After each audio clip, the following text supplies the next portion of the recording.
ইন্না ফি খালকিস সামাওয়াতি ওয়াল আরদ ওয়া ইখতিলাফিল লাইলি ওয়ান নাহার লাআয়াতিন লিউলিল আলবাব। রাত এবং দিনের পরিবর্তনের মাঝে জ্ঞানীদের জন্য উপদেশ রয়েছে। আল্লাহ বলেন যারা জ্ঞানী, এই জ্ঞানীরা যারা চিন্তা করতে চায়, উপদেশ গ্রহণ করতে চায় আর শুকরিয়া আদায় করতে চায়, তাদের জন্য রাত এবং দিনকে আমি আল্লাহ অনুগামী করে বানাইলাম। এর মানে রাতের পর দিন আর দিনের পর রাত আমরা যারা পাই, সকালবেলা ফজরের পর যখন আমরা ঘুম থেকে উঠি আমাদের মধ্যে দুইটা দল হয়ে যায়। এক দল ইবাদতের মাধ্যমে আল্লাহর কাছে নিজেকে বিক্রি করে দেয়, আর এক দল শয়তানের আনুগত্যের মাধ্যমে শয়তানের কাছে বিক্রি করে দেয়। সহিহ মুসলিমের বর্ণনা 223 নম্বর হাদিসে আল্লাহ বলেন কুল্লুন নাসি ইয়াবদু, প্রত্যেক মানুষ সকালবেলা হয়, জাগ্রত হওয়ার পর ফামুতিকুহা আও মুবিকুহা বাইউন নাফসা, নিজেকে বিক্রি করে দেয়। কেউ তার ইবাদতের মাধ্যমে আল্লাহর জাহান্নাম থেকে মুক্ত হয়ে যায়।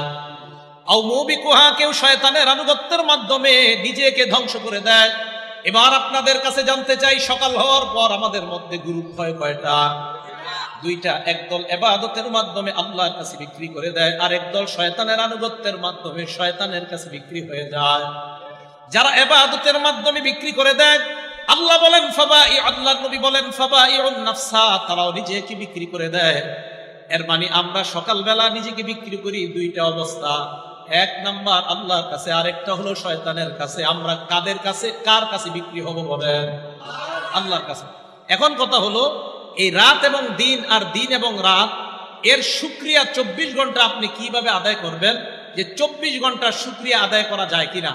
আবু দাউদ শরীফের 5073 নম্বর হাদিসের মধ্যে আসছে, রাসূল আকরাম সাল্লাল্লাহু আলাইহি সাল্লাম বলেন মান ক্বালা হিনা ইসবিহু আল্লাহুম্মা মা আসবাহা বি বিন নি'মা, বলেন আমার সাথে আল্লাহুম্মা মা আসবাহা বি মিন নি'মা আও বি আহাদিন মিন খালকিকা ফামিনকা ওয়াহদাকা লা শারীকা লাক ফালাকাল হামদু ওয়ালাকাশ শুকরু। নবীজি বলেন সকালবেলা যদি কে ওই দোয়াটা পড়ে, ফাকাদ আদ্দা শুকরা ইয়াউমিহি, এই ব্যক্তি সন্ধ্যা পর্যন্ত আল্লাহর শুকরিয়া আদায় করছে। এখন নবীজি বলেন ওয়ামান ক্বালা মিসলা যালিকা হিনা ইউমসি, কেউ যদি রাতের বেলা এই দোয়াটা পড়ে, রাতের বেলা কিভাবে পড়বেন? এইভাবে আল্লাহুম্মা মা আমসা বি বিন নি'মা আও বি আহাদিন মিন খালকি, শুধু আসবাহার জায়গায় আমসা লাগায়া দিবেন রাতের বেলা। আল্লাহুম্মা মা আমসা বি বিন নি'মা আও বি আহাদিন মিন খালকিক ফামিনকা ওয়াহদাকা লা শারীকা লাক ফালাকাল হামদু ওয়ালাকাশ শুকরু। কেউ যদি সন্ধ্যায় এই দোয়াটা পড়ে, পরের দিন ফজর পর্যন্ত আল্লাহর শুকরিয়া আদায় করার সওয়াব পেল। তাহলে 24 ঘন্টা শুকরিয়া আদায় করার একটা দোয়া পাইলাম। আমি দোয়াটা আবার বলি, যদি পারেন মুখস্থ করে নেবেন, খালি শুনেন। আল্লাহুম্মা মা আসবাহা বি বিন নি'মা আও বি আহাদিন মিন খালকিক ফামিনকা ওয়াহদাকা লা শারীকা লাক ফালাকাল হামদু ওয়ালাকাশ শুকরু। এটা হলো সকালবেলা পড়বেন। আর সন্ধ্যায় পড়বেন আল্লাহুম্মা মা আমসা বি বিন নি'মা আও বি আহাদিন মিন খালকিক ফামিনকা ওয়াহদাকা লা শারীকা লাক ফালাকাল হামদু ওয়ালাকাশ শুকরু। এই দুইটা দোয়া দুই সময় পড়লে 24 ঘন্টা শুকরিয়া আদায় করার সওয়াব পাওয়া। এখন আপনাদের সামনে গুরুত্বপূর্ণ 11টা কথা বলবো। আল্লাহর রাস্তায় এই 11টা কথায় বন্ধেন। মুহররম মাসের ব্যাপারে 11টা কথা খুব সংক্ষেপে আমি বলতেছি। 1 নাম্বার, মুহররম মাসের তাৎপর্য মনে রাখবেন এলাকাবাসী। সূরা তাওবার 36 নম্বর আয়াত আল্লাহ বলেন ইন্না ইদ্দাতাশ শুহুরি ইনদাল্লাহি 12 শাহরান ফি কিতাবিল্লাহ। আল্লাহ যেদিন আসমান জমিন বানিয়েছেন ওই দিন থেকেই আল্লাহর কিতাবে লেখা আছে, আল্লাহর গণনায় মাসসমূহের গণনা হলো 12 শাহর, 12 মাস। বলেন তো, আসমান জমিন যেদিন সৃষ্টি করেছে আল্লাহ, সেদিন থেকে আল্লাহর কাছে মাসের গণনা বছরে কয় মাস? 12 মাস। মিনহা আরবাতুন হুরুম, এই 12 মাসের মধ্যে 4 মাস সম্মানিত মাস। এই 4 মাস সম্মানিত, এটা আবার কোত্থেকে জানবো আমরা? 4 মাসের ব্যাখ্যা করে না নাই আল্লাহ নবী হাদিসের মধ্যে ব্যাখ্যা জানায়া দেয়। এই 4 মাসের ব্যাখ্যা বুখারীর মধ্যে তালাশ করে পেয়ে যাও। সহিহ বুখারীর 3197 নম্বর হাদিসের বর্ণনা। আল্লাহ নবী বলেন আজ-জামানু ক্বাদ ইস্তাদারা কাহাইয়াতিহি ইয়াওমা খালাকাস সামাওয়াতি ওয়াল আরদ। আসমান জমিন যেদিন আল্লাহ বানাইছেন, ওই দিন সময় যেইভাবে আবর্তিত হচ্ছে, আজও সময় ওইভাবে তার আগের রূপে ফিরে এসেছে। এবার আল্লাহ নবী বলেন, শোনো তোমরা, as-sanatu 12 শাহরা, বছর হয় 12 মাসে। মিনহা আরবাতুন হুরুম, এই 12 মাসের মধ্যে 4টা মাস সম্মানিত। সালাসাতুন মুতাওয়ালিয়াত, 3টা মাস ধারাবাহিক। ওলামারা ছাড়া আপনারা বলেন 4 মাস সম্মানিত, 3টা মাস ধারাবাহিক। বলেন 4 মাস সম্মানিত, 3টা মাস ধারাবাহিক। 1 নাম্বার যুলকাদা, 2 নাম্বার যুলহজ্জা, 3 নাম্বার আল মুহররম। জিলকদ, জিলহজ, মুহররম, বাকি রইল কয়টা? একটা। ওয়া রজব মুজর বাইনা জুমাদা ওয়া শাবান, জুমাদাল উখরা এবং শাবান মাসের মাঝখানে রজব মাস। তাহলে এই 4 মাস আল্লাহর কাছে সম্মানিত। আলেমরা চুপ, অন্যরা বলেন 4 মাস কোনটা কোনটা? 1 জিলকদ, 2 জিলহজ, 3 4 নাম্বার রজব, 4 নাম্বার। তবে এই 4 মাস সম্মানিত মানে রমজান ছাড়া। কি ছাড়া? রমজান তো আল্লাহর কাছে শ্রেষ্ঠ মাস। আল্লাহর কাছে শ্রেষ্ঠ মাস কোনটা? রমজান। হ্যাঁ, এই দলিল আমরা দিব ইনশাল্লাহ, আসতেছে। তো আল্লাহর কাছে শ্রেষ্ঠ মাস রমজান মাস। তো মুহররম মাসের তাৎপর্য আমরা কোরআন থেকে জানলাম, হাদিস থেকে জানলাম। 2 নম্বর আলোচনা, মুহররম মাসের একটা নির্দিষ্ট তারিখ আছে, যে তারিখটা খুব গুরুত্বপূর্ণ, 10 তারিখ। এই 10 মুহররম রোজা রাখার তাৎপর্য। সহিহ বুখারী হাদিস নাম্বার 2004 নাম্বার হাদিস। এই হাদিসের বর্ণনাকারী আব্দুল্লাহ ইবনে আব্বাস রাদিয়াল্লাহু তাআলা আনহুমা। আব্দুল্লাহ ইবনে আব্বাস রাদিয়াল্লাহু তাআলা আনহুমা বলেন, কদিমান নবী সাল্লাল্লাহু আলাইহি ওয়াসাল্লাম আল মাদিনা, নবীজি মদিনায় আগমন করলেন। আগমন করার পর ফারাআল ইয়াহুদা তাসুমু ইয়াউমা আশুরা, নবীজি দেখলেন ইহুদিরা আশুরার দিন 10 মুহররম রোজা রাখে। নবীজি প্রশ্ন করলেন, মা হাযা, এই দিন তোমরা রোজা রাখো কেন? এটা আবার কোন দিন? ইহুদিরা জবাব দেয়, হাদা ইয়াউমুন সলিহ, এটা একটা নেক দিন, এটা একটা ভালো দিন। হাদা ইয়াউমুন নাজ্জাল্লাহু ফীহি বনি ইসরাঈল মিন আদুবিহিম, এটা এমন একটা দিন যেই দিন বনি ইসরাইলকে তাদের শত্রু থেকে আল্লাহ মুক্তি দান করেছেন। ফাসামাহু মূসা, এই দিনের শুকরিয়া আদায় করার জন্য মূসা নবী রোজা রাখলেন। এই জন্য আমরাও রোজা রাখি। আল্লাহ নবী বললেন, ফানা আহাক্কু বিমূসা মিনকুম, আমি তোমাদের চাইতে মূসা নবীর বেশি নিকটবর্তী, বেশি মোহাব্বত করি, বেশি হকদার। এই কথা বলার পর ফাসামা, আল্লাহর নবী নিজে রোজা রাখলেন, সাহাবাদেরকে বললেন তোমরাও রোজা রাখবা। ইহুদিদেরকে দেখলেন 10 মুহররম রোজা রাখে। নবীজি বললেন, কেন রোজা রাখো? কয়, বনি ইসরাইলকে আল্লাহ 10 মুহররম তার শত্রুদের থেকে মুক্তি দিছে, তাই মূসা নবী শুকরিয়া করার জন্য রোজা রাখছে, আমরাও রোজা রাখি। নবীজি সাল্লাল্লাহু আলাইহি সাল্লাম বললেন, মূসা নবীরে আমি বেশি মহব্বত করি, তাই নবীও রোজা রাখলেন, সাহাবাদেরকে রোজা রাখতে বললেন। তাহলে হাদিস থেকে আমরা 10 মুহররম রোজার তাৎপর্য পেয়ে গেলাম। 3 নাম্বার আলোচনা, 10 মুহররম রোজা রাখার যে তাৎপর্য, এটা পাওয়ার পর এখন বুঝবো আমরা 10 মুহররম রোজা রাখার গুরুত্ব। মনে রাখবেন 4টা আমল, বলেন সবাই, কয় আমল? 4 আমল নবীজি ছাড়তেন না। 4 আমল নবীজি ছাড়তেন না। নাসাই শরীফ হাদিস নাম্বার 2416 নাম্বার হাদিস। 15 নাম্বার হাদিসের মধ্যে আসছে, 16 নাম্বার হাদিসের মধ্যে আসছে। 15 নাম্বার হাদিসে আসছে একটা, 16 নাম্বার হাদিসে আসছে 4টা। হাদিসের বর্ণনাকারী নবীজির বিবি আম্মাজান হাফসা রাদিয়াল্লাহু তাআলা আনহা। এই আম্মাজান হাফসা বলেন, আরবাউন লাম ইয়াকুন ইয়াদউহুন্নান নবী সাল্লাল্লাহু আলাইহি ওয়াসাল্লাম, 4টা আমল আল্লাহ নবী কখনো ছাড়তেন না। 1 নাম্বার সিয়ামা ইয়াউমি আশুরা, মুহররমের 10 তারিখের রোজা আল্লাহ নবী ছাড়তেন না। 2 নাম্বার আল আশরা, জিলহজ মাসের প্রথম দশকের রোজা আল্লাহ নবী ছাড়তেন না। 3 নাম্বার সালাসাত আইয়ামিন মিন কুল্লি শাহরিন, প্রত্যেক মাসের 13, 14, 15 আইয়ামে বীজের রোজা আল্লাহ নবী ছাড়তেন না।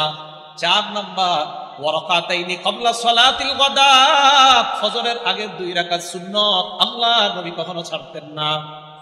আমরা খালি সুন্নাত উড়াই দিতে চাই, কি করতে চাই? হ্যাঁ, আমরা সুন্নাত উঠিয়ে দিতে চাই। অথচ রাসূল আকরাম সাল্লাল্লাহু আলাইহি সাল্লাম ফজরের আগের 2 রাকাত সুন্নাত কখনো ছাড়তেন না। হ্যাঁ, সাধারণ জনগণ মন দিয়ে শোনেন, আবার বলি, এরপর আপনারা বলবেন।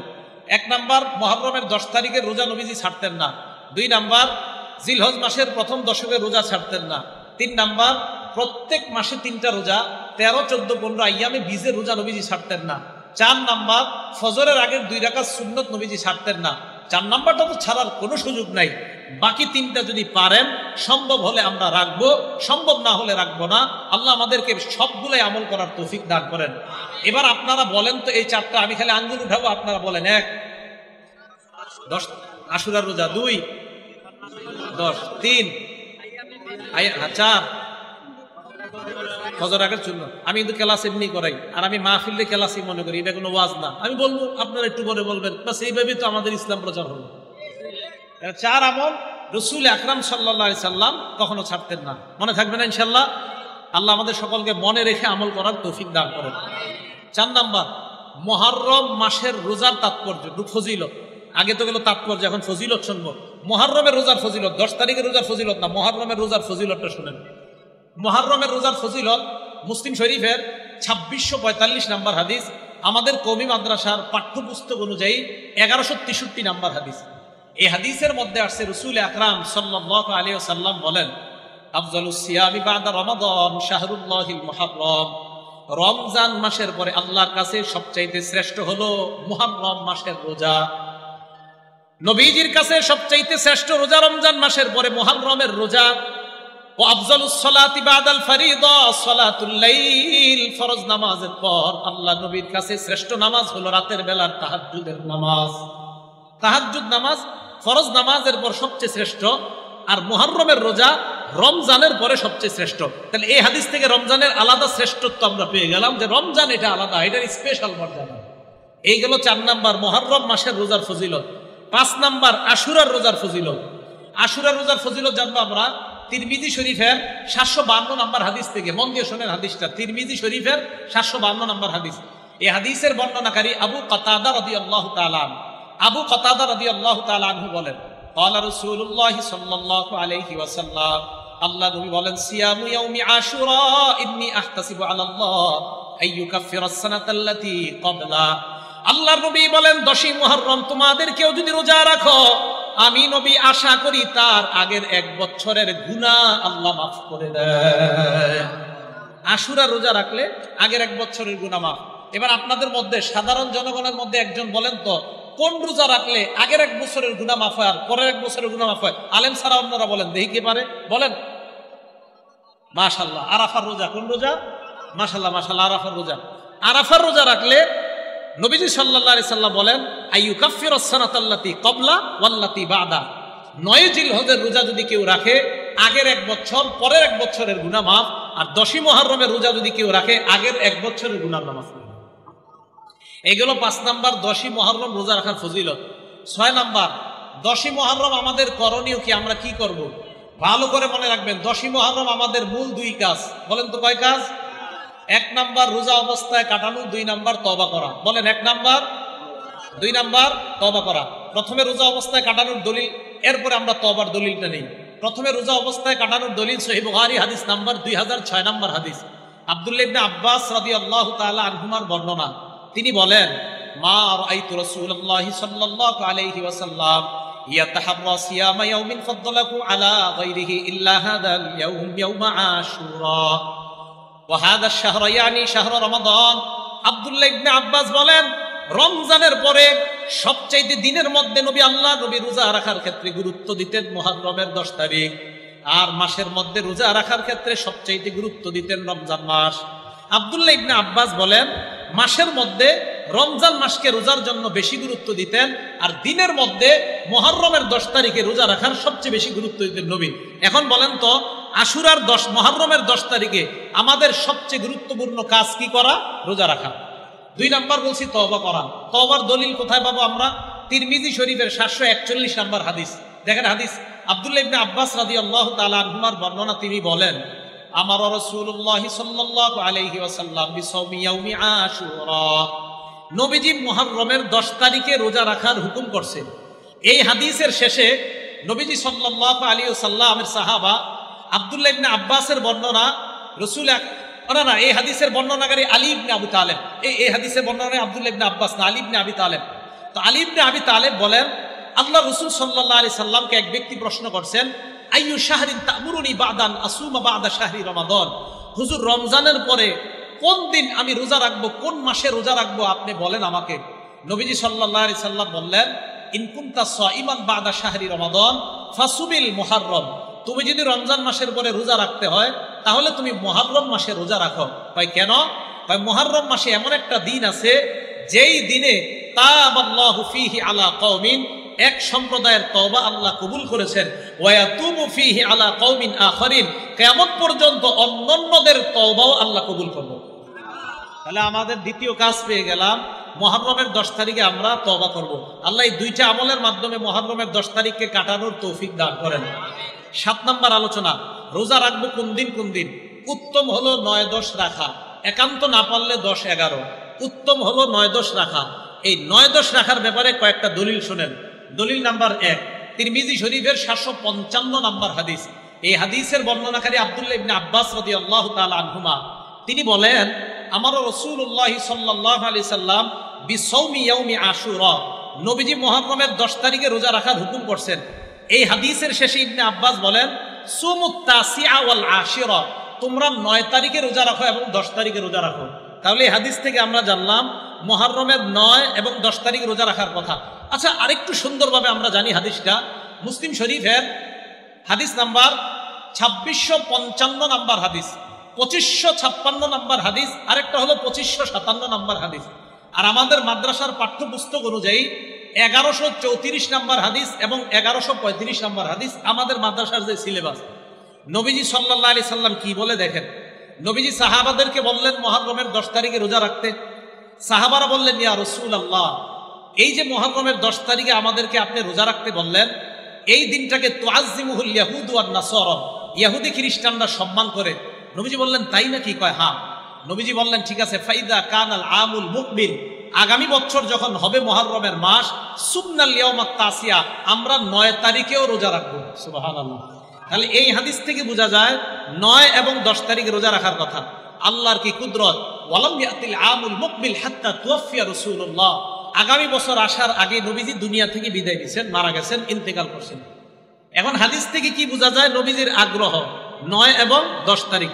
পরের হাদিসটা আরো স্পষ্ট হয়। নবীজি বলেন, লা ইন বাকিতু ইলা কাবিল, আমি যদি আগামী বছর বেঁচে থাকি, লা আসুমান্না তাসিআ, অবশ্যই আমি 9 মুহররম রোজা রাখবো। তাহলে 9 এবং 10 তারিখের গুরুত্ব আমরা পাইলাম। ইহুদিদের বিরোধিতা করব কিভাবে? 9 তারিখে রোজা রাখবো এবং 10 তারিখে।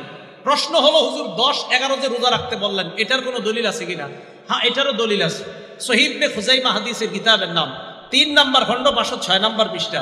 হাদিসের বর্ণনাকারী আব্দুল্লাহ ইবনে আব্বাস রাদিয়াল্লাহু তাআলা আনহুমা, এই আব্দুল্লাহ ইবনে আব্বাস রাদিয়াল্লাহু তাআলা আনহুমা বলেন, সুমু ইয়াউমা আশুরা, তোমরা মুহররমের 10 তারিখে রোজা রাখো। সুমু ক্বাবলাহু ইয়াওমান ওয়া বা'দাহু ইয়াওমান, পারলে আগে একদিন রোজা রাখো, না পারলে পরে একদিন রোজা রাখো। অন্য নুসখায় আছে আও বা'দাহু ইয়াওমান, যদি পারো 9-10 রাখো, আর যদি না পারো 10-11 রাখো। তাহলে বলেন তো গুরুত্ব কোনটা? 9 এবং 10। আবার গুরুত্ব কোনটা? 9 এবং 10। না পারলে 10 এবং 11। মনে থাকবে তো ইনশাআল্লাহ? আল্লাহ আমাদের সকলকে 9-10 এই 2 দিন যেন আমরা রোজা রাখতে পারি, আল্লাহ তৌফিক দান করেন। 8 নাম্বার কথা, মুহররমের 10 তারিখে রোজা রাখা কি? হুকুম হলো মুহররমের 10 তারিখে রোজা রাখা মুস্তাহাব। বলেন, মুহররমের 10 তারিখে রোজা রাখা কি? দলিল মুসলিম শরীফের 2532 নম্বর হাদিস। মোট হাদিস সংখ্যা হবে 7453টা। এই হাদিসের বর্ণনাকারী আব্দুল্লাহ ইবনে ওমর রাদিয়াল্লাহু তাআলা আনহুমা, আব্দুল্লাহ ইবনে ওমর রাদিয়াল্লাহু তাআলা আনহুমা বলেন, জাহিলি যুগের মানুষ মুহররমের 10 তারিখে রোজা রাখতো। ওয়া সামা রাসূলুল্লাহ, নবীও রোজা রাখতেন। ওয়াল মুসলিমুনা, মুসলমানরাও রোজা রাখতেন মুহররমের 10 তারিখে। ক্বাবলা আন ইফতারাদ রমাদান, রমজানের রোজা ফরজ হওয়ার আগে। আব্দুল্লাহ ইবনে ওমর বলেন, ফালাম্মা ফতুরিদ রমাদান, রমজানের রোজা যখন ফরজ হয়, আল্লাহ নবী বললেন, ফামান শাআ সামা ওয়া মান শাআ তারাকা। রমজানের রোজা ফরজ হওয়ার পর আল্লাহ নবী বললেন, কেউ মন চাইলে এখন তোমরা মুহররমের 10 তারিখের রোজা রাখতে পারো, কার মন চাইলে তোমরা না রাখতে পারো। তাহলে রমজানের রোজা ফরজ হওয়ার আগে আল্লাহর নবী আবশ্যকীয়ভাবে সাহাবাদেরকে মুহররমের 10 তারিখের রোজা রাখাইতেন। আর যখন রমজানের রোজা ফরজ হয়ে যায়, নবী বললেন, কেউ চাইলে তোমরা 10 তারিখে রোজা রাখতে পারো, না চাইলে তোমরা রাখতে নাও পারো, কোনো সমস্যা নাই। এই হাদিস থেকে বুঝলাম মুহররমের 10 তারিখে রোজা রাখা মুস্তাহাব। 9 নাম্বার কথা, মুহররমের দিন বর্জনীয়। ভালো করে মনে রাখবেন, 7টা বর্জনীয়। বলেন কয়টা? 1 নাম্বার, তাজিয়া মিছিল বের করা। তাজিয়া একটা কবরের মতো বানায়া এটার এলাকায় ঘুরানো, এটার সামনে নজরানা পেশ করা। এই নজরানা আপনারা খাবেন না। 2 নাম্বার, একটা ঘরকে কেন্দ্র করে মুরসিয়া পাঠ করা। এগুলার মধ্যে অনেক কুসংস্কার হয়, এই অনুষ্ঠানে যাবেন না। 3 নাম্বার, বিলাপ করা। বিলাপ করা নিষেধ। সহিহ বুখারী হাদিস নাম্বার 1298 নাম্বার হাদিস, ইবনে মাজাহ হাদিস নাম্বার 1584 নাম্বার হাদিস। রাসূল আকরাম সাল্লাল্লাহু আলাইহি সাল্লাম বলেন, লাইসা মিন্না মান দারাবাল খুদুদ ওয়াশাক্কাল জুয়ুব ওয়া দাআ বিদাওয়াল জাহিলিয়া। ওই ব্যক্তি আমার উম্মতের অন্তর্ভুক্ত না যে ব্যক্তি শরীরে আঘাত করে, যে ব্যক্তি জামা কাপড় টেনে ছিঁড়ে ফেলে, যে ব্যক্তি জাহিলি যুগের মতো মাতম করে। বলেন তো মুহররম মাসকে কেন্দ্র করে একদল মানুষ তারা না বুঝে নিজেদের শরীর রক্তাক্ত করে কিনা? রাসূল আকরাম সাল্লাল্লাহু আলাইহি সাল্লাম বললেন তারা আমার উম্মতের অন্তর্ভুক্ত না। জানেন আশ্চর্য একটা হাদিস, সহিহ বুখারী হাদিস নাম্বার 1296 নাম্বার হাদিস। এই হাদিসের মধ্যে আসছে ইন্না রাসূলুল্লাহ সাল্লাল্লাহু আলাইহি সাল্লাম বারিউম মিনাস সালিকাহ ওয়াল হালিকাহ ওয়াশ শাক্কা। রাসূল আকরাম সাল্লাল্লাহু আলাইহি সাল্লাম ওই ব্যক্তি থেকে মুক্ত, ওই নারী থেকে মুক্ত যেই নারীরা বাপ মারা যাওয়ার পরে জোরে জোরে চিৎকার করে কান্নাকাটি করে আর বলে আল্লাহ আমার আব্বারই দেখলো আর কাউরে দেখলো না। আসি কিন্তু এলাকার মধ্যে আজরাইল আমার ঘরটা চিনল আর কারো ঘর চিনল না। নবী কয় এই নারী থেকে আমি মুক্ত। এই জাতীয় কর্মকাণ্ড যারা করবে তাদের থেকে আমি মুক্ত। অশাক্ত জামা কাপড় ছিঁড়ে ফেলে এই জীবন আমি আর রাখবো না, নবীজি কয় তার থেকে আমি মুক্ত। ওয়াল হালিক, এই কোন শোককে কেন্দ্র করে মাথা মুন্ডন করে নবী কয় তার থেকে আমি মুক্ত। তাহলে আপনাদের কাছে জানতে চাই মুহররম মাসকে কেন্দ্র করে মাতম করা হালাল না হারাম? এটা করা যাবে না। আল্লাহ আমাদের সকলকে বেঁচে থাকার তৌফিক দান করেন। একটা কিতাব আছে নাম আল জামিউস সগীর, এই কিতাবের 4201 নম্বর হাদিস। এই হাদিসের মধ্যে আসছে রাসূল আকরাম সাল্লাল্লাহু আলাইহি সাল্লামের মেয়ে জয়নব রাদিয়াল্লাহু তাআলা আনহা মারা গেছে। এই জয়নব মারা যাওয়ার পর বাকাতিন নিসা, নারীরা কান্নাকাটি শুরু করছে। ফাজাআলা উমর ইয়াদরিবুহুন্না বিসাউতিহি, হযরত ওমর চাবুক ধরছে সবগুলার মাথায়, কি করো, থামো সব, কাঁদতেছে। নবীজি বললেন মাহলান ইয়া উমর, ওমর থামো, একটু নরম হও। এবার আল্লাহর নবী নারীদেরকে বললেন ইয়াকুন্না ওয়া নাঈকাশ শাইতান, শয়তানের আওয়াজ থেকে তোমরা বাঁচো। শয়তান এইভাবে বিলাপ করে, জোরে জোরে কান্নাকাটি করে, তার আওয়াজ থেকে তোমরা বাঁচো। আল্লাহ নবী বললেন শোনো, মাহমা ইয়াকুনু মিনাল আইনি ওয়াল কলব, চোখের পানি যদি আসে আর অন্তর থেকে যদি চোখের পানি আসে, ফামিনাল্লাহ ওয়া মিনার রহমান, অটোমেটিক যদি চোখের পানি আসে কারো শোকে, এটা আল্লাহর পক্ষ থেকে রহমত। অটোমেটিক যদি চোখের পানি আসে, এটা আল্লাহর পক্ষ থেকে রহমত। এবার আল্লাহ নবী কি বলে আমার দিকে তাকান, ওয়া মাহমা ইয়াকুনু মিনাল লিসান, আর যদি জবান থেকে হয়, ওয়াল ইয়াদি, এবং হাত থেকে। দেখেন জবান থেকে আর হাত থেকে দেখেন, জবানে বলে হায়, হাতে দিয়ে আঘাত করে, হায় আঘাত, হায় আঘাত, জবান আর হাত, জবান আর হাত। শোকে জবান ব্যবহার হচ্ছে, হাত ব্যবহার হচ্ছে। নবীজি কয় ফামিনাশ শাইতান, এটা শয়তানের পক্ষ থেকে। জবান আর হাত ফামিনাশ শাইতান, নবী বলছেন এটা শয়তানের পক্ষ থেকে। এটা মেশকাতে পাবেন আপনার হাদিসটা, বাকি আল জামিউস সগীরের মধ্যে সনদ সহিহ আসছে, তাই আমি এটা বর্ণনা করলাম। বর্তমানে আবার সহির যুগ চলতেছে। কিসের যুগ?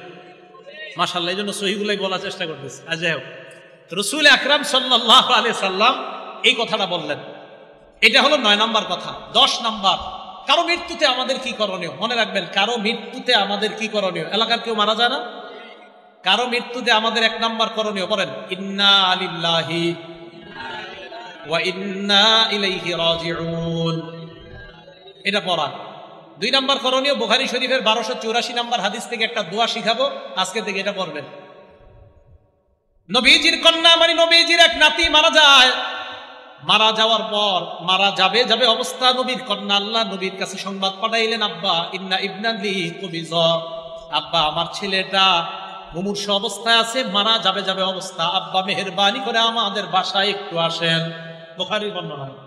নবীজি জবাব পাঠায়া দিলেন, যাও যাও আমার কন্যাকে সালাম দিবা, সালাম দিয়ে বলবা, পড়েন ইন্না লিল্লাহ, ইন্না টান দিয়ে না, বলেন ইন্না লিল্লাহ মা আখাযা ওয়া লাহু মা আ'তা, আবার ইন্না লিল্লাহ মা আখাযা, যেটা নিয়ে যায় এটাও আল্লাহর, বলেন যেটা রেখে দেয় এটাও আল্লাহর।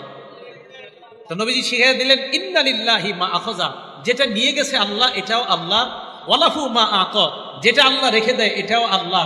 আপনার 4 সন্তানের 3টা যদি নিয়ে যায় এটাও আল্লাহ, 2টা রেখে দিছে এটাও আল্লাহ, এটাও কার? আল্লাহ। অকুল্লু শাইইন ইনদাহু বিআজালিন মুসাম্মা, আল্লাহর কাছে প্রত্যেকটা জিনিসের একটা নির্ধারিত সময় আছে, ওই সময় আসলে তোমার সন্তান চলে যাবে, এটা আল্লাহর ফয়সালা। তো নবীজি বললেন আমার মেয়েকে বলবা ফাল তাসবির ওয়াল তাহতাসিব, আমার মেয়ে যেন ধৈর্য ধারণ করে এবং সওয়াবের আশা করে। তাহলে কেউ মারা গেলে 1 নাম্বার আমরা ইন্না লিল্লাহি ওয়া ইন্না ইলাইহি রাজিউন পড়া।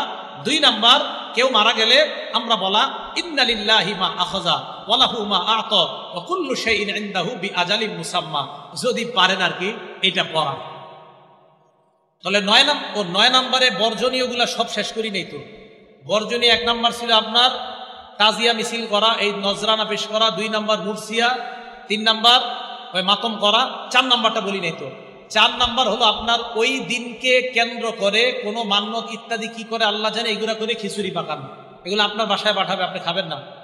5 নম্বর ওই দিন এই মনে করে পানি পান করায় অন্যকে, যে হারে কারবালার প্রান্তরে নবীর নাতি এবং তার সাথীদেরকে পানি দেয় নাই, তাই এই দুঃখে শোকাহত হয়ে ওই দিন পিপাসার্থকে পানি পান করা। কেন এখন আমারে করান, আজকে এই যে এরা যারা আছে এদেরকে শরবত খাওয়ান আপনি, ওই দিন কেন পান করান? ওই দিনকে কেন্দ্র করে পানি পান করানো, এটা ভাই এটা কুসংস্কার হয়ে যাবে, এটা ঠিক হবে না ওই দিনকে কেন্দ্র করা। 6 নম্বর বাচ্চাদেরকে সন্তানদেরকে খালি পায়ে রাস্তায় ছেড়ে দেওয়া বরকতের আশায়, আল্লাহ জানে এটা কোত্থেকে আসছে নিয়ম। 7 নম্বর এই দিন কেন্দ্র করে ঢোল তবলা ইত্যাদি 1 থেকে 10ই মুহররম পর্যন্ত পিটানো হয়, এটা নিষেধ, এটা জায়েজ নাই।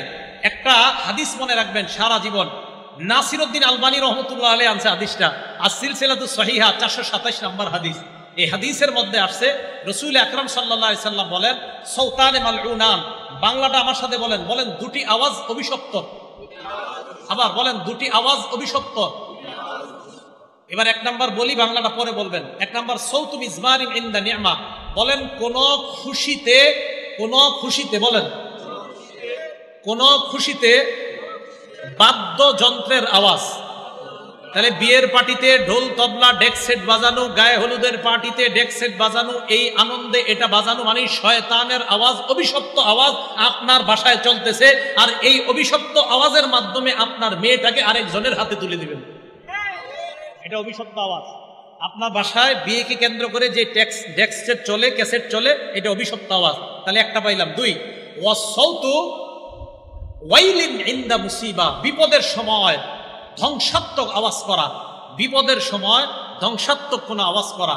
ইমাম হুসাইন রাদিয়াল্লাহু তাআলা আনহুর শাহাদাত নিঃসন্দেহে আমাদের জন্য কষ্টকর, কোনো সন্দেহ নাই। হুসাইন রাদিয়াল্লাহু তাআলা আনহুর শাহাদাত নিঃসন্দেহে আমাদের জন্য কষ্টকর। আলী রাদিয়াল্লাহু তাআলা আনহুর শাহাদাত আমাদের জন্য কষ্টকর। ওমর ফারুক রাদিয়াল্লাহু তাআলা আনহুর শাহাদাত আমাদের জন্য কষ্টকর। হযরত ওসমান গনির শাহাদাত আমাদের জন্য কষ্টকর।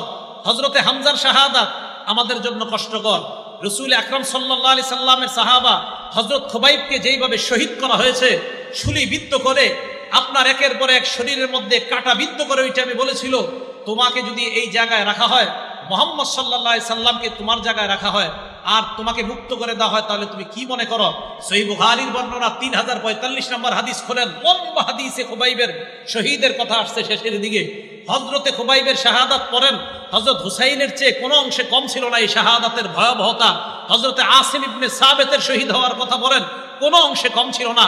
হযরতে আলীকে যেইভাবে শহীদ করা হয়েছে ভয়ঙ্কর প্রচণ্ডভাবে, কোনো অংশে শাহাদাতের অবস্থা ভয়ঙ্কর কম ছিল না। হযরতে হামজাকে যেইভাবে শহীদ করার পর হিন্দা হযরতে হামজার গোস্ত মুখের মধ্যে নিয়ে চাবিয়েছে, এই শাহাদাত ওইটার চেয়ে কোনো অংশে কম ছিল না। হযরতে উসমানকে প্রচণ্ডভাবে 22 দিন, কোন বর্ণনায় 40 দিনের উপরে, যেই হযরতে উসমান মুসলমানের জন্য পানির ব্যবস্থা করে দিয়েছেন, এই উসমানকে এক ঘরের মধ্যে আটক রেখে 23 দিন 22 দিন, কোন বর্ণনায় 18 দিন ঐতিহাসিক লেখেন, পানি দেয় নাই। এইভাবে হযরত উসমানকে যারা শহীদ করে দিয়েছে, কিয়ামতের ময়দানে তো হযরত উসমানের পক্ষে কোরআনই সাক্ষী হয়ে যাবে। কোরআন পড়া অবস্থায় ওনাকে শাহাদাত বরণ যখন করেন উনি, ওনার শরীরের রক্ত কোরআনের পাতায় গিয়ে পড়ছে। এই শাহাদাতও কিন্তু আমাদের জন্য কষ্টকর। বুঝাইতে চাইলাম, অন্যান্য সাহাবাতের শাহাদাত আমাদের জন্য যেমন কষ্টকর, হযরতে হুসাইনের শাহাদাতও নবীর নাতি হিসাবে আমাদের জন্য অনেক কষ্টকর। কিন্তু এই শহীদকে কেন্দ্র করে শয়তানি কোনো কর্মকাণ্ড করাটা, এটা আমাদের জন্য আরো বেশি কষ্টকর। শয়তানি কর্মকাণ্ড করা যাবে না। হযরত হুসাইন রাদিয়াল্লাহু তাআলা আনহু যদি থাকতেন আর যদি দেখতেন ওনার শাহাদাতকে কেন্দ্র করে এই কুসংস্কার করা হয়, সর্বপ্রথম তাদের বিরুদ্ধে উনি জিহাদ করতেন, যে আমারে কেন্দ্র করে তোমরা এগুলা কি করো, শরীয়ত বহির্ভূত কাজ। তাহলে আমরা নবীর নাতিকে অবশ্যই মহব্বত করি, হযরতে হুসাইনকে আমরা মহব্বত করি। ওনার শাহাদাত আমাদের জন্য কষ্টকর, এটা একটা বিপদ। এই বিপদের সময় ধ্বংসাত্মক কোনো কথা মুখ দিয়ে বলাটা, এটা অভিশপ্ত আওয়াজ। তাহলে অভিশপ্ত আওয়াজ কয়টা? অভিশপ্ত আওয়াজ কয়টা? নেয়ামতের সময় ঢোল তবলা ডেকসেট বাজানো অভিশপ্ত আওয়াজ, আর বিপদে ঢোল তবলা বাজানো অভিশপ্ত আওয়াজ। এই 10 দিন ঢাকা শহর ঢোল তবলায় পুরো অবস্থা খারাপ। দেশ গ্রামে এখনো আসে নাই মনে হয়। আছে? যাই হোক, তাহলে এই হলো আপনার 60টা কাজ বর্জনীয়। তো 10 নম্বর আলোচনা কিন্তু করে ফেলছি, 9 নম্বরটা করার একটু মাঝখানে 10 নম্বর করছি, ওই যে আমরা কারো মৃত্যুতে কি করব। 11 নম্বর আলোচনাটা, এটা আপনারা সবাই একটু মুখস্থ করতে হবে আমার সাথে। আমাদের নবীজি দুনিয়া থেকে বিদায় নিলেন। নবীজি বিদায় নেওয়ার 50 বছর পর হুসাইন রাদিয়াল্লাহু তাআলা 61 হিজরির 10ই মুহররম শহীদ হয়। তাহলে আমাদের নবী দুনিয়া থেকে বিদায় নেওয়ার 50 বছর পর 61 হিজরির 10ই মুহররম হুসাইন রাদিয়াল্লাহু তাআলা আনহু শহীদ হয়। উনি শহীদ হওয়ার 300 বছর পর 352 হিজরিতে মুইজুদ্দৌলাহ বলেন, এই মুইজুদ্দৌলা নামক ব্যক্তি 352 হিজরিতে সর্বপ্রথম ইরাকের বাগদাদে 10ই মুহররমের এই মাতমের প্রথা চালু করে। নাম কি? কত হিজরিতে? না, সবাই কইতে হবে কত হিজরি। ইমাম হুসাইন শাহাদাতের কয় বছর পর? 300। হুসাইন শহীদ হইলেন 61 হিজরির 10ই মুহররম, এরও প্রায় 300 বছর পর 352 হিজরির 10ই মুহররমকে মুইজুদ্দৌলা নামক এক ব্যক্তি ইরাকের বাগদাদের মধ্যে এই প্রথা চালু করে। এরপরে 363 হিজরিতে এই প্রথাটা মিশরে ছড়ায় পড়ে, মিশর থেকে পুরা দুনিয়ার মধ্যে ছড়ায় পড়ে। এখন আপনাদের কাছে আমি জিজ্ঞাসা করতে চাই, 10ই মুহররম যে ইত্যাদি বিভিন্ন কাজগুলা করা হয়, বলেন তো কত হিজরি থেকে? 300। কে শুরু করছে? কোন এলাকায়? বাগদাদে। এরপরে এটা কোথায় গেছে? মিশর। এরপর সারা দুনিয়াতে। এই কথাগুলো আমাদের কিতাবে আছে, মানে আমরা যারা কিতাব পড়ি, আমাদের মতো আলেম যারা, তারা লেখছে। মানে আপনার আল বিদায়া ওয়ান নিহায়ার লেখক লেখছে, আল্লামা ইবনে আসির লেখছে, তো বলবে এটি হুজুর তোমরা বানায় লেখছো। এখন কথা হলো শিয়া ভাইদের কিতাবে কি আছে দেখি। কাদের কিতাবে? এক শিয়ার লেখকের নাম সৈয়দ আমির আলী। বলেন কি নাম? উনি কি শিয়া? এই লেখক উনি কি? সাবধান, কাউকে আপনারা আঘাত করে কথা বলবেন না, শিয়া ভাইদেরকেও মহব্বতের সাথে বুঝাইবেন। সৈয়দ আমির আলী উনি কি ছিলেন? একজন স্পিরিট অফ ইসলাম। বলেন কি নাম? Story of evolution. এই বইয়ের মধ্যে সে লেখছে যে দ্য স্পিরিট অফ ইসলাম, এই বইয়ের মধ্যে সে লেখছে মুইজুদ্দৌলা এই ব্যক্তিটা অলসো ইনস্টিটিউট দ্য ইয়াউমে আশুরা, দ্য ডে অফ মর্নিং, শোকের দিবস হিসাবে সর্বপ্রথম মুইজুদ্দৌলা নামক ব্যক্তি এই মুহররমের 10 তারিখকে শোকের দিবস হিসাবে সর্বপ্রথম আবিষ্কার করছে। বলেন তো এই লেখাটা কি আমাদের না একজন শিয়া লেখকের? এই তো মাশাআল্লাহ, তাহলে শিয়া লেখক ভাই উনিও লেখলেন যে ওনাদের এই ইতিহাস মুইজুদ্দৌলা নামক ওই ব্যক্তি শুরু করছে। এই বইয়ের, এই ভাইয়ের আরেকটা বই আছে, ওখানে লেখছে হি ওয়াজ আ শিয়া। এই মুইজুদ্দৌলা একজন শিয়া ছিলেন। ওখানে লেখছে হি ইস্টাবলিশড, সেখানে লেখছে হি ইস্টাবলিশড, এখানে ইনস্টিটিউট লেখছে, ওখানে ইস্টাবলিশড। মানে এটার প্রতিষ্ঠা করেছেন যিনি, তার নাম মুইজুদ্দৌলা। সর্বপ্রথম 352তে ইরাকের বাগদাদের মধ্যে এটা আবিষ্কার করেছেন। সময়ের অভাবে আমি আরো অনেকগুলা কিতাবের কথা বলতে পারলাম না। শিয়া বাইদেরই অসংখ্য কিতাব লেখা আরবি ভাষায়, যেগুলাতে তারাও স্বীকার করছে যে এইগুলার আবিষ্কার 352 পর থেকে। তাহলে আমাদের কিতাবেও এগুলা লেখা, তাদের কিতাবেও এগুলা লেখা। প্রিয় শিয়া সম্প্রদায়ের ভাই আপনারা যারা আছেন, মেহেরবানি করে আপনাদের ইতিহাসটা আপনারা জানেন। জানার পর আপনি সিদ্ধান্ত নেবেন যে আমি কি সঠিক বিষয় পালন করতেছি না ভুল বিষয় পালন করতেছি। 11টা বিষয় বললাম। মুহররমের তাৎপর্য, 2 নাম্বার আশুরার তাৎপর্য, 3 নাম্বার 4টা আমল নবীজি কখনো ছাড়তেন না, 4 নাম্বার মুহররমের রোজার ফজিলত, 5 নাম্বার আশুরার রোজার ফজিলত, 6 নাম্বার করণীয়, 7 নাম্বার 9-10 রোজা রাখা, না পারলে 10-11 রোজা রাখা, 8 নাম্বার মুহররমের দিন রোজা রাখার হুকুম কি মুস্তাহাব, 9 নাম্বার মুহররমের দিন বর্জনীয়, 10 নাম্বার কারো মৃত্যুতে আমরা কি করব, 11 নাম্বার মুহররমের বর্তমান প্রচলিত ইতিহাস কখন থেকে শুরু হয়। আল্লাহ পাক রব্বুল আলামিন আমার আহলে বাইত কি শুধু কারা? নবীজির ওই 5 জন না বিবি সহ সবাই? মনে আসেনি সবার? আল্লাহ পাক রব্বুল আলামিন আমাদের সকলকে যে কথাগুলা বললাম শুনলাম, আল্লাহ আমল করার তৌফিক দান করেন। এত রাত করে কখনো আমাদের বয়ান দিয়েন না, রাত ছোট, এমনিতে রাত ছোট ভাই। আমি যেখানে আসি 11টার আগে ছেড়ে দিবেন। আমার মূল কাজ পড়াশোনা, মানে পড়ানো, মূল কাজ কিন্তু ওয়াজ করা না। আল্লাহর রাস্তায় আমার প্রফেশনটার দিকে আপনারা খেয়াল রাখবেন। আমার প্রফেশন আমি একজন শিক্ষক, আমার প্রফেশন আমি একজন শিক্ষক। মেহেরবানি করে আমার এইটার দিকে আপনারা খেয়াল রাখবেন। আল্লাহর রাস্তায় এত রাতে আমাকে বয়ান দিবেন না। আল্লাহ আমাদের ভুল ত্রুটিগুলা মাফ করে দেন। আল্লাহুম্মা সাল্লি আলা মুহাম্মাদ।